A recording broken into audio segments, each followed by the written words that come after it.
Salut à tous, bienvenue sur Bolt.new. Aujourd'hui, je vais vous expliquer ce qu'est Bolt.new et Bolt AI. Cet outil nous permet de créer les outils qu'on imagine via du code. L'atout de cette IA, c'est qu'on aura une sorte d'agent à nos côtés qui nous aidera à coder, voire codera pour nous sans qu'on ait besoin. De plus, c'est un outil open source, donc on peut l'utiliser en local. La communauté peut aussi l'utiliser et même l'améliorer. Il permet aussi d'ajouter des packages. C'est très important car ça nous permet d'intégrer par exemple OpenAI dans Bolt ou plutôt DeepSeek et ce genre d'outils. Voilà. Comment créer un compte dans Volt AI? En gros, on va en haut à droite sur Get Started, désactiver les bloqueurs au cas où on vous demande des cookies. Ici, on peut continuer avec GitHub. Et voilà, c'est aussi simple que ça. Bien, comment utiliser Volt AI? En gros, on va ici, on peut, comme vous voyez, télécharger des fichiers pour une démo. Notez que Volt était conçu pour les sites web et applis mobiles. Donc, on va demander quelque chose en lien avec ça. Je vais demander un site de jeux vidéo. Je clique sur Enhance Prompts pour améliorer notre requête. Il propose un site moderne type Quizy ou mini-jeu avec un design responsive intéressant. Il suggère des types de jeux et catégories à inclure. Voyons ce que cet outil peut nous créer. On fait ça et on peut commencer efficacement. Comme vous voyez, il code et nous fait même une démo du code. On pourra modifier le code et on a un aperçu ici. Pas encore dispo car pas fini. Donc attendons la fin. Voici le résultat. Comme vous voyez, il me reste 108 000 tokens. Il a mis des fenêtres avec différents jeux qu'on peut jouer, je suppose. Le maître du donjon. Voyons, je clique. Soccer Stars. Si je clique, pas de jeu, mais il a créé toutes les catégories. Connexion, inscription, pas cliquable, semble pas marcher. On peut ouvrir dans un nouvel onglet, ça marche pas non plus. Regardons le responsive. Vous voyez, c'est bien responsive. C'est cool. C'est pour inspecter si on veut modifier genre l'inscription. On sélectionne le bouton et on dit « Laisse les joueurs s'inscrire ». Il va commencer à coder la partie d'inscription. Voyons s'il le fait. Je vais cliquer et voilà. Ah, c'est fini. Et si je crée, ça donne une erreur. C'est cool, cool.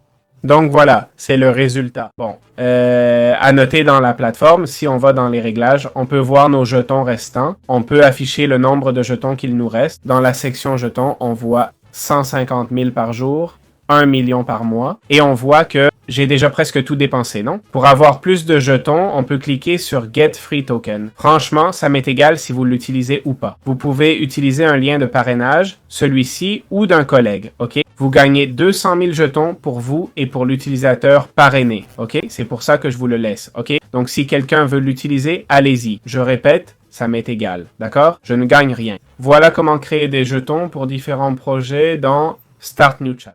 Alors, comment exporter un projet dans Volt AI? En gros, comme vous l'avez vu, on clique sur Exporter, puis Télécharger, et ça nous permet d'avoir le projet en zip, ok? C'est simple. Ou on peut aussi l'ouvrir sur Stackply, d'accord? Pour éditer le code plus facilement, entre autres. Comment publier notre projet? Ici, la visibilité du projet est publique. Je comprends que vous voulez le mettre en ligne. On peut cliquer sur Déployer. Après réflexion, le lien a été créé. Voilà le lien de la page fonctionnelle. Ce n'est pas développé, mais ça marche déjà. Bien, pour finir, quels sont les plans de paiement de Volt AI? En gros, on clique ici pour s'abonner et voir les plans de paiement. Gratuitement, on a 1 million de tokens par mois, c'est déjà pas mal. Ici, 10 millions par mois, idéal pour les amateurs et utilisateurs occasionnels. Je pense que 10 millions de tokens, c'est un peu juste pour cet outil. 26 millions de tokens pour 50 $, 55 millions de tokens pour 100 $ et 120 millions de tokens pour 200 $ par mois. Si on veut faire un projet sérieux comme une page de vente par exemple, je crois que le modèle Pero ou Pero 50 suffirait. Pour un projet plus ambitieux, 120 millions c'est énorme, c'est vraiment beaucoup. Il faut vouloir faire un truc costaud. Je pense que le meilleur c'est celui à 10 par mois. Je ne suis pas payé pour dire ça, je ne compare pas avec la concurrence. C'est un produit qui marche bien et peut s'utiliser en local, ou du moins en open source, donc améliorable par la communauté. Il y a aussi l'option Teams pour le travail d'équipe, bien plus cher. Voilà, j'espère que ça vous a plu. On se retrouve dans d'autres vidéos. Ciao. Alors, comment avoir Bolt AI en local? On utilise Pinocchio, un outil pour configurer divers outils open source localement. On va dans Discover et on cherche Bolt. Ok? On trouve Bolt. On le sélectionne et on clique sur le bouton bleu, on continue. Bolt.jit sans problème. Quels sont les avantages d'avoir... on clique sur ce bouton bleu Les avantages d'avoir Bolt en local plutôt qu'en ligne. Le web nous donne tout prêt, on pourrait dire, non? Bolt permet de configurer les dépenses que la version web ne fait pas. Si je veux dépenser 5 centimes, je ne dépense que ça sur les 20 € mis. Et bien sûr, les coûts et tout est en local, voilà. Je veux dire, la confidentialité offerte et tout ça, non? Et techniquement, on peut choisir le modèle à utiliser pour Bolt, ok? Donc voilà, comme vous voyez, en théorie, on y est. On va cliquer sur démarrer et là, on nous donne un lien théoriquement. Ah, pardon, ça démarre encore. Voilà, on y est. Ok, on l'a.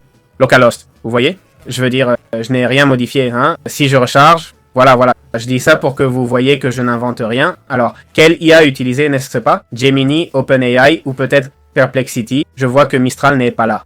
Anthropic, Amazon, enfin bref. Un conseil, les gens utilisent souvent Anthropic, ok? Ou plutôt Cloud, d'accord? Donc, pour l'instant, pas de Cloud 3.5. Le dernier, le 3.7, est là. On peut cliquer pour créer, d'accord? On devrait cliquer sur Get API Key pour aller à la console, ok?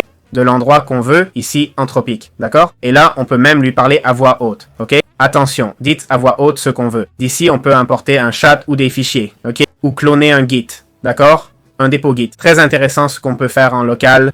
Et voilà, c'est aussi simple que ça, ok? Les coûts seraient directement liés à l'API, d'accord? C'est-à-dire, vous mettriez l'argent dans l'API. Des gens ont demandé comment rendre ça gratuit. Franchement, je ne suis pas sûr, je ne vais pas mentir, ok? Mais si je clique ici, s'il y avait un moyen d'avoir Ollama, d'accord? C'est-à-dire avoir Ollama en local, ça semble possible, non? Si on appuie sur Stop dans les suggestions, vous voyez? Obtenir le modèle Ollama. Bien sûr, regardez, il y a aussi Ollama 3.3. C'est cool, mais ça peut prendre un temps fou, non? Alors, on pourrait obtenir Ollama, d'accord? C'est ce qu'il nous recommande ici même. Au démarrage, on utiliserait Ollama, c'est le plus probable, ok? Je ne le ferai pas, Ollama est lourd et ne marchera pas, d'accord? Il vous faut un PC très puissant, surtout pour la rapidité. On ne dirait pas, mais Bolt a brûlé 50 000 tokens d'un coup. Et 50 000 tokens sur un ordi comme le mien, ça prend une éternité, non? Voilà, vous pouvez l'utiliser en local comme ça.